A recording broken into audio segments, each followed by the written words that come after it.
অসংখ্য ধন্যবাদ। মাননীয় স্পিকার, কেন যেন অপ্রিয় বিষয়গুলো আমার ভাগেই আসে। গতকাল টিআইবি একটি রিপোর্ট দিয়েছে, সেই রিপোর্টে বলা হচ্ছে সরকারের 100 দিনে 605টি খুন। আমি আশা করেছিলাম মাননীয় স্বরাষ্ট্রমন্ত্রী আজকে এখানে উপস্থিত থাকবেন, কিন্তু আমি সামনে তাকিয়ে দেখলাম মাননীয় স্বরাষ্ট্রমন্ত্রীর আসনটি খালি, অর্থাৎ তিনি উপস্থিত নাই।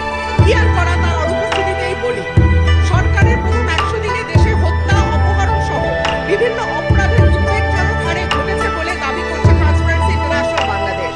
এই সময় দেশে 605টি খুন, 196টি অপহরণের ঘটনা ঘটেছে বলে জানায় সংস্থাটি। প্রতিবেদনে দেয়া পরিসংখ্যানে দেখা যায় মার্চ ও এপ্রিল মাসে মোট 605টি খুন, 294টি ছিনতাই, 90টি ডাকাতি, 196টি অপহরণের ঘটনা ঘটেছে। একই সময় পুলিশের উপর হামলার ঘটনা ঘটেছে 129টি, চুরির ঘটনা 2214টি। এছাড়া নারী ও শিশু নির্যাতনের ঘটনা ছিল 3496টি।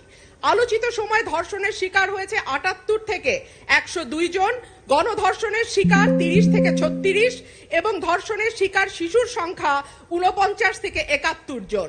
মাননীয় স্পিকার, আমাদের এই পরিসংখ্যানটি স্পষ্ট করে দেয় বাংলাদেশে গত 3 মাসে আইন শৃঙ্খলা পরিস্থিতির অবস্থা কি।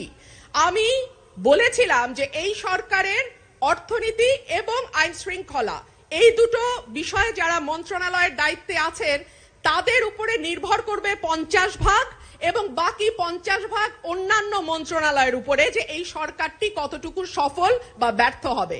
আজকে মাননীয় স্বরাষ্ট্রমন্ত্রী সংসদে উপস্থিত থাকলে আমার পক্ষে সহজ হতো আরো স্পষ্ট করে বলা যে এই সরকারের সফলতার 50 ভাগ দায় অর্থ এবং